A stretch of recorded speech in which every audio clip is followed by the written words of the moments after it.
तरह फैला हुआ रोग है जिसे हस्त क्रिया कहते हैं, अंग्रेजी में जिसे मास्टरबेशन कहते हैं। इससे बालकों से लेकर के बड़े तक का यह संहार कर रहा है महामारी। कौन सी महामारी? यह हस्त मैथुन, यह हस्त क्रिया। इससे बढ़कर नाशकारी कोई रोग नहीं है। बहुत ध्यान देने योग्य बातें हैं। आज शर्माया जाता है बातें अपने बच्चों से पूछने में या अपने शिष्यों को उपदेश देने का यही समय नहीं। उपासना की नींव तो मजबूत होनी चाहिए, तब तो उपासना का मैल खड़ा है। कैसी बातें कर, क्रियाएं कर रहे हो, तुम्हें शर्म नहीं आ रही, गंदे आचरणों में उतर रहे, शर्म नहीं आ रही, और उनका निवारण कैसे होना है इस बात के सुनने और बोलने में तुम्हें शर्म आ रही, कैसी मूढ़ता छा रही है। ये कराल काल के पंजे में फंसा करके जीवित रहने पर भी मुर्दे के समान कर देता है। ये बड़ा दुर्भाग्य हो रहा है कि आज हमारी समाज इससे पीड़ित होती चली जा रही है। हितधाम में सायंकाल के समय कुछ समय चर्चा होती थी, तो जो पुराने हैं उनको याद होगा, 70-75 वर्ष के उन्होंने माइक में कहा था कि पूर्व बचपन की अभ्यास आज तक नहीं छूट पा रही, मुझे बचा लो। बड़ा आश्चर्य हुआ था कि इतना समय जब इस ब्रह्मचर्य के विषय में चर्चा हुई, उन्होंने सुना तो वो चूंकि कहीं ना कहीं पवित्रता हृदय में थी तो बोल पड़े माइक में खड़े होके, इतनी आयु है पर मैं ऐसी गलती आज भी करता हूं, अब मुझे बचा लो। इस महारोग का आना सहज है, पर इससे पिंड छुड़ा लेना बहुत ही कठिन है। किसी डॉक्टर की ना किसी दवा की कोई सामर्थ्य नहीं इसको छुड़ा सके। बहुत गौर से सुनना, और प्रायः इसको बहुत हल्के में लेकर के अपने जीवन को नष्ट किया जा रहा है। ये सबसे बड़ी क्रूरता अपने साथ तुम कर रहे हो यदि हस्त क्रिया के द्वारा अपनी जीवनी शक्ति को नष्ट कर रहे हो। आपकी नस नाड़ियों से जीवनी शक्ति निचुड़ रही है, ये तुम्हारा नाश कर देगी। इस क्रिया से जितनी हानि उठानी पड़ती है वो हम वर्णन नहीं कर सकते। ये अनिष्टकारी क्रिया खिलवाड़ में सीख जाते हैं बच्चे। एक 13 वर्ष का बच्चा, कुछ चिन्ह होते हैं जो पहले से गुरुजनों की कृपा साधन करने पर परिचय में आ जाते हैं कि ये स्त्री सहवास से वीरपात हुआ है या हस्त मैथुन से हुआ है। देखा पहले तो मना किया नहीं, फिर जब और जोर दिया कि भाई इसमें तुम्हें लाभ मिल जाएगा अगर आप स्वीकार करो। हाँ, दिन में 3-3, 4-4 बार बच्चों का काम खिलवाड़, उनको खिलवाड़ लग रहा है। ऐसा लग रहा है कि बहुत अच्छा मार्ग मिल गया जिससे हम सुखी हो जाएंगे। दुर्दशा ये हो गई कि 13 और 14 वर्ष का बच्चा वो इतने बड़े रोग से ग्रसित हो गया कि लव शंका करते ही जो महान शक्ति उसका पतन। अब न भजन में रुचि, न किसी सेवा में रुचि। पागलों जैसी बात। तुमको समझाया जी क्या स्मृति का लोप हो रहा है, कोई उत्साह नहीं, एक जीवन मृत तुल्य बच्चा है यार, बच्चा जहां कहीं कोई गुंजाइश नहीं। जैसे अग्नि के ऊपर चला जाए तो कैसे चला जाएगा, एकदम पैर ऐसे ये अवस्था किशोर अवस्था है, ब्रह्मचर्य पूर्ण जीवन, एकदम उछलता हुआ जीवन, तेज। कैसा भी कोई हो, किशोर अवस्था बड़ी सुंदर अवस्था होती है, प्रकाश आता है क्योंकि उस समय तक गलत संबंध। आज तो किशोर अवस्था प्रारंभ होने से ही ये दुर्दशा, मोबाइल, कुसंग, ये सब बहुत नष्ट कर रहा है। इसे खिलवाड़ समझा जाता है। और दुर्भाग्य की बात कि जो हमारे सलाहकार हैं वो उनको कहते हैं इससे रिलैक्स हो जाओगे। वो अंग्रेजी का शब्द है वो, हाँ कौन सा, जो भी स्टेशन हो फ्रस्ट्रेशन, बोले उससे मुक्त हो जाओगे, होश में। ये उन महापुरुषों के वचन हैं जो ब्रह्माकार वृत्ति में स्थित है। जैसे किसी लकड़ी में घुन लग जाता है और वो खोखली हो जाती है, ऐसे ही शरीर जर्जर हो जाता है। बहुत सावधानी की जरूरत है। ये मतलब इस हस्त क्रिया के द्वारा आगे चल करके वो नितांत नपुंसकता को प्राप्त हो जाता है। नशों में ऐसा दौर्बल्य, ऐसी कमजोरी आ जाती है कि सहवास के लिए सोचा मात्र खत्म हो गया था। सहवास की योग्यता खत्म हो जाती, गृहस्थ मार्ग में चलने लायक नहीं रहता, संतान उत्पन्न करने की सामर्थ्य नहीं रहती। बहुत सावधानी की जरूरत है। इसे खिलवाड़ मत समझो। किसी भी औषधि में, किसी भी डॉक्टर में कोई भी ऐसा उपाय नहीं है जो इसे छोड़ सके। आपकी स्वीकृति ही एकमात्र है, सत्संग ही एकमात्र है, भगवत चिंतन, भगवत कृपा ही एकमात्र उपाय है कि इस महान रोग से, और ये वायरल की तरह फैल रहा है, जैसे कोरोना वायरल नहीं था ऐसे फैल रहा है। छोटे छोटे बच्चे जो अभी जानते भी नहीं, वो इतने से संस्कार पड़ रहा है, अच्छा लग रहा है। अब वो जीवन भर, अगर अभी तो नहीं, अभी सुधर जाए, नहीं जीवन भर नहीं रोक सकता, नहीं रोक सकता। या तो सदगुरु कृपा हो जाए और बहुत शासन हो और वो स्वयं उस शासन को स्वीकार करे तो निकल सकता है, नहीं बड़े बड़े इस महामारी से नहीं निपट सकते। इसके लिए कोई इंजेक्शन नहीं तैयार हुआ अभी तक, ये आप जाओ रोग खत्म। ये स्वयं स्वीकृति में बैठा हुआ महामारी है और ये वायरल की तरफ फैल रहा है। नवीन पीढ़ी का सर्वनाश। और कुछ महानुभाव ऐसे हैं कि इसको बता रहे हैं तो नेचुरल है, ये स्वाभाविक है, प्राकृतिक चलता है, ये कोई, अरे सर्वनाश को तुमसे प्राकृतिक बता, स्वाभाविक बता रहे हो। नहीं, बहुत सावधान आप लोग। दुर्भाग्य का निमंत्रण मत दें। ये दुर्भाग्य है, ऐसा दुर्भाग्य है कि आपकी दिनचर्या ही नहीं हो सकती। कभी भी व्यभिचारी की एक जैसी दिनचर्या बहुत काल तक नहीं हो सकती। 2-4 दिन प्रयास करेगा, गिर जाएगा। ब्रह्मचर्य कभी भी दिनचर्या में फर्क नहीं पड़ने देगा, चाहे जैसी स्थिति हो। चाहे शरीर नहीं उठ पा रहा तो उसका चिंतन भागवती होने लगेगा। इसलिए सामान्यता, जिसे हम बहुत सरल समझ रहे, बहुत सुख समझ रहे, इसको आप सावधानी पूर्वक बहुत ध्यान दीजिए। बहुत ध्यान का इसलिए विषय है कि ये नींव है हमारे अध्यात्म की, हमारे परमार्थ की। शरीर के भीतर बताया था कल भी, एक मनोवाह नाम की नाड़ी है। इस नाड़ी का कार्य है मथानी जैसे नहीं, दो दूध दही का मंथन करे तो मक्खन निकाल देती है, ये इतनी चिंतन से गर्म हो जाती है नाड़ी, तो वीर पूरे शरीर के रक्त के साथ है। उसी से आपकी हड्डियां मजबूत होती हैं, उसी से आपका शरीर बलिष्ठ होता है, उसी से आपके मन को पवित्र विचारों में चलने की सामर्थ्य मिलती है। ये जो कहते हैं ना कि हम नहीं चल पा रहे हैं, हम भजन नहीं कर पा रहे हैं, आप कमी को पहचानिए। शरीर के भीतर जो मनोवाह नाम की एक नाड़ी है, ये मंथन कार्य करती है। जे ही आप कामाशक्त हुए, चिंतन किए, तो पूरे शरीर से, जैसे दही के मंथन से वो घृत निकाल ले, वैसे ये मनोवाह नाड़ी काम करती है। वो पूरे शरीर की नस नाड़ियों से आपके जो वीर शक्ति उसको एकत्रित कर लेती है, चाहे शरीरधारी कोई भी, स्त्री हो पुरुष कोई भी हो, उसको एकत्रित कर लेती है।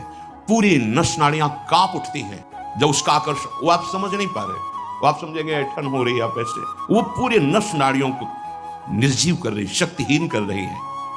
सिर से पैर तक हर अंग हिल जाता है। शरीर का मंथन करके वो एकत्रित करके बाहर कर देगी। अब क्रिया करो या ना करो। दौर्बल्य, प्रमेह, स्वप्न दोष, ये निश्चित उसके शरीर में प्रकट हो जाते हैं।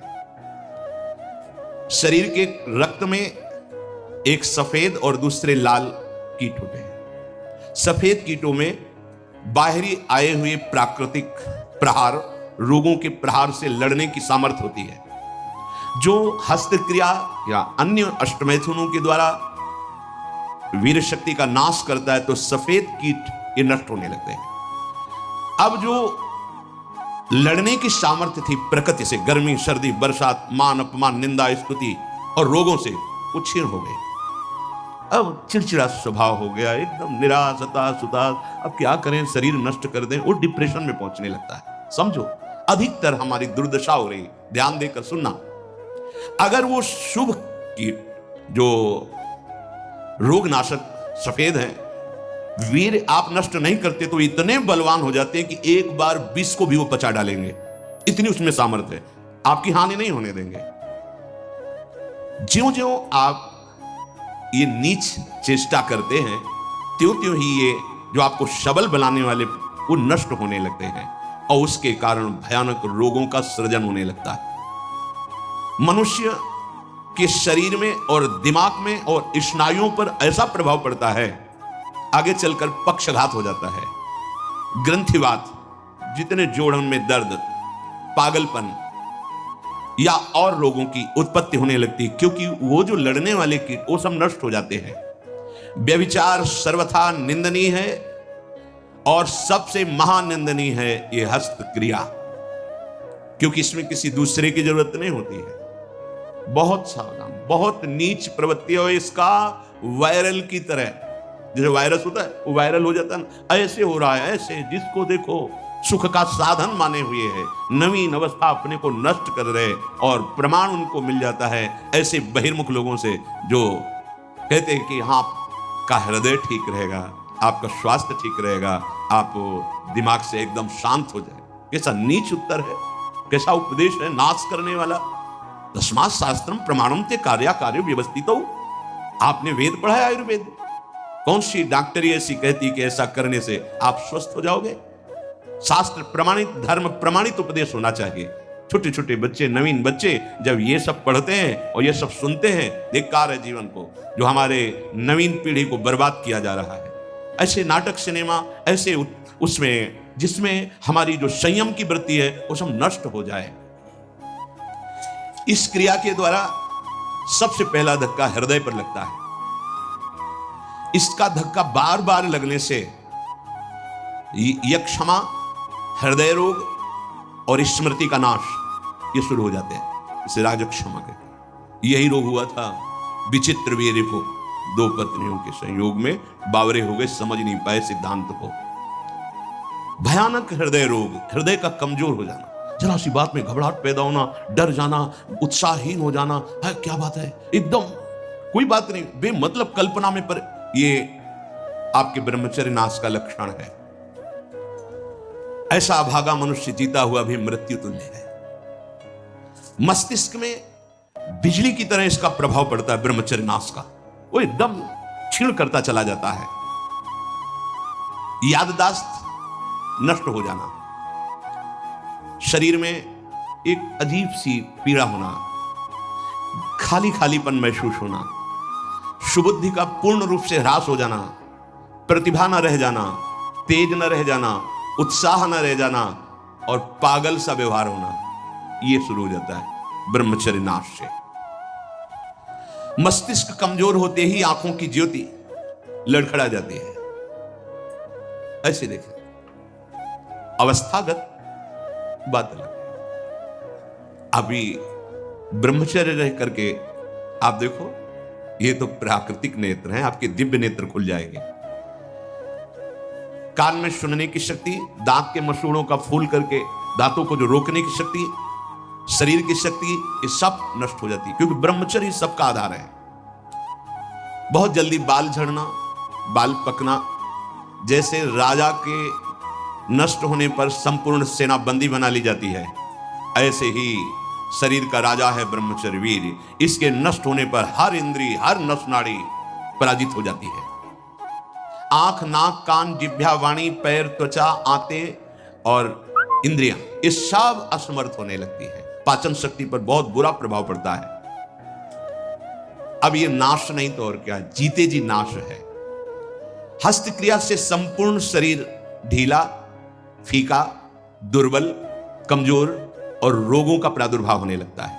मुख की कांति हीनता बढ़ती चली जाती है। मुख प्रसन्न तन तेज विराजा, कीन से रामचंद्र कर काजा। या चेहरा देखो, वैसा लगता है जैसे सब उड़ गया, कुछ नहीं रह गया, बस केवल सजावट सजावट रह गई है।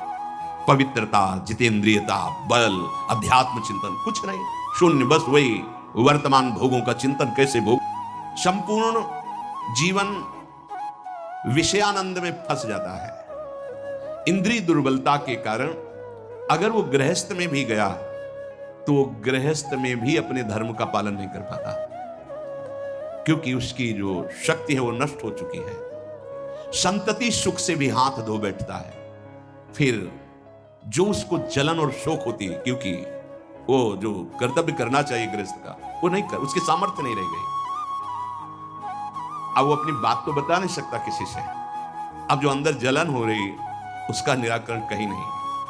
सावधान हो जाइए, ना वैरागी और ना गृहस्थ कुछ नहीं रह पाओगे यदि ये गंदी बातें आप नहीं त्याग पाए। बोलो ऐसे आदमी की सुख की आशा क्या, और अंत में इसका परिणाम महापाप नरक मिलता है। ऐसा थोड़ी है कि आप सोचो मेरा शरीर मैं जो चाहूं कर लूं। नहीं नहीं, आपको दिया गया ये भागवतिक है, आपको प्रभु की तरफ से मिला है। जैसे आपका शरीर है और अभी रिपोर्ट कर दी जाए कि आप अपने शरीर को नष्ट करना चाहते, आपको दंड मिलेगा इस बात का। आप शरीर का सतमार्ग में प्रयोग कीजिए, आप इसका असत मार्ग में आप इसको नष्ट करने का अधिकार नहीं रखते। यहां भी तो फिर भागवतिक विधान में तुम्हारा इतना अधिकार कहां कि तुम इसे मनमानी नष्ट कर दो। दुर्बल चित्त हो जाता है, संयम बिल्कुल नहीं रहता। जब कभी उसको इसका दोष अनुभव में आता है सुनने में, तो प्रतिज्ञा करता है, पर ऐसी हजारों प्रतिज्ञाएं वो रोज करता है, रोज तोड़ता है।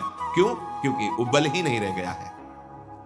जो इस वासना से पीड़ित है, अगर थोड़ा भी हृदय सात्विक है तो शर्मिंदा रहता है, उसकी अजीब स्थिति अंदर रहती है, खुलकर किसी से बात नहीं कर सकता, आंख मिलाकर बात नहीं।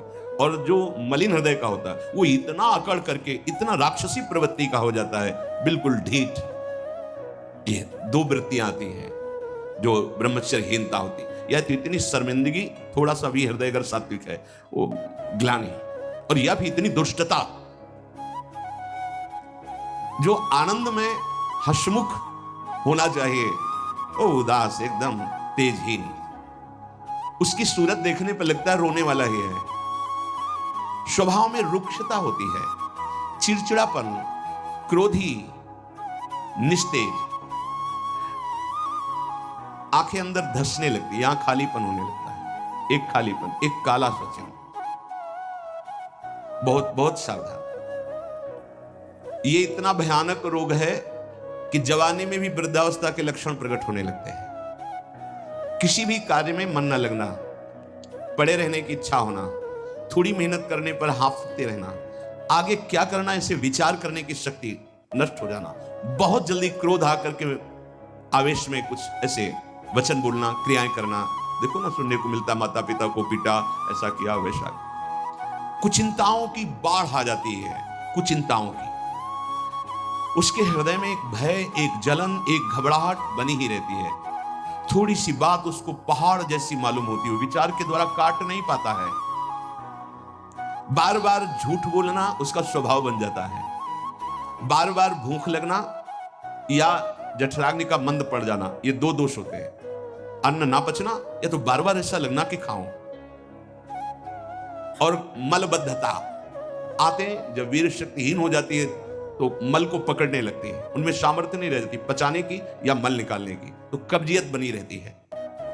नींद का या तो नाना और या आना तो कुंभकर्ण जैसे सोना पड़े हैं। दो, उठते समय निरुत्साह, आलस्य, आंखों को बहुत भारीपन होना, नहीं खुलने देना। ऐसा जब आप संयम से चलेंगे, घड़ी की अलार्म की जरूरत नहीं होती, एक समय में नेत्र खुलो, ऐसा नहीं, ऐसे नहीं, एक दिव्यता आती है। ये आप उधर कदम सही ढंग से नहीं रख रहे, इसलिए है अलार्म बजते रहते हैं, सो रहे। परमार्थ में या व्यवहार में भी आपको चलना है तो आपका संयम बहुत अनिवार्य है। अब बच्चे कहते हैं हमारी स्मृति काम नहीं करती है, पढ़ाई में मन नहीं लगता है। ऐसा क्यों नहीं लगता? आप देखो अपने आचरणों को, देखो। पढ़ाई, ये तो इतने टेबलेट, इतना सब, एक बार बोल दीजिए, कभी भी जीवन में पूछ लीजिएगा, उसे दोबारा पढ़ने की सुनने की आवश्यकता नहीं। एक बार अगर हम नहीं सुनना चाहते तो आप हल्ला मचाते रहो, बाद में पूछो तो ना हमने वर्तमान में सुना ना, बाद में उसकी स्मृति रहेगी। जहां स्मृति लगी वहीं लगी है। रात्रि में जो स्वप्न दोष होता है, इन्हीं गलतियों का परिणाम होता है। यदि आप ऐसी कोई गलती ना करें तो कल चर्चा में बताया था, स्वाभाविक कभी वो उफान जैसा, वो जो संतानोत्पत्ति वाला, वो नहीं। जो हस्त क्रिया से युक्त हो गया है वो अनुभव करे, लघु शंका के पहले या बाद में देखना, जो जीवनी शक्ति है वो आपको ह्रास होती दिखाई देगी, बूंद बूंद निकलते दिखाई देगी, कितना सर्वनाश कर रहे हो। बाद में तुम सोचो हम ये विटामिन खा लेंगे, वो खा लेंगे, कुछ चलें, उसकी पूर्ति नहीं हो सकती, उसकी पूर्ति नहीं हो सकती। आगे इसमें आता है, ये जो आयुर्वेदिक औषधियां दी जाती हैं ये बलिष्ठ होती हैं, और ये चूंकि आपकी प्रवृत्ति गलत है, वो बलिष्ठ होकर आपको और कामोत्तेजना प्रदान करेंगी, तुम रोक कैसे पाओगे? संयम नहीं। इसीलिए कोई औषधि नहीं है, आप स्वयं औषधि हैं उसके। आपका दृढ़ निश्चय और कुछ व्यायाम, प्राणायाम, आहार शुद्धि और नाम जप, इससे आप शासन में ला सकते हैं। इस बात को कौन अपने बच्चों को बैठाल कर समझा रहा है? अगर वो नहीं है तो सावधान हो जाएंगे कि अगर कोई ऐसी बात बताता है तो माता पिता ने मुझे पहले सिखा रखा है कि ये बहुत नाशकारी क्रिया है, कभी ऐसा नहीं कर। आप बताते हैं क्योंकि आपको फुर्सत कहाँ है, आप अपने मनोरंजन में मस्त है, आपको यही लगता है खिलाना पिलाना ही केवल बच्चों का प्यार दुलार है। नहीं, कभी बैठा लिए, उनकी दिनचर्या देखिए, आप उनसे पहले इस महान दुर्गुणों का आगाह कीजिए कि ऐसी ऐसी बातें आगे कोई तुम्हें सिखा सकता है या तुम्हें है तो नहीं, जानकारी करनी चाहिए। अगर कभी ऐसा हो तो मत, ऐसा मत करना। जो नवयुवक हैं, हाथ पैरों के जोड़ों में दर्द मालूम दे रहा है, शिथिलता हो रही, दिमाग में एक सनसनी बनी रहती है, आपको ये अश्लील चित्र देखना अच्छा लगता है, गंदी बातें करना अच्छा लगता है, ये सब उसी हस्त क्रिया का परिणाम है। जिनको बार बार एक स्वाभाविक लघु शंका लगती है, एक बार बार ये आपका लक्षण है कि आपने ब्रह्मचर्य का नाश बहुत अच्छे से किया है। कोई भी हो, गृहस्थ हो, विरक्त हो, कोई भी हो, हाथ पैर में कम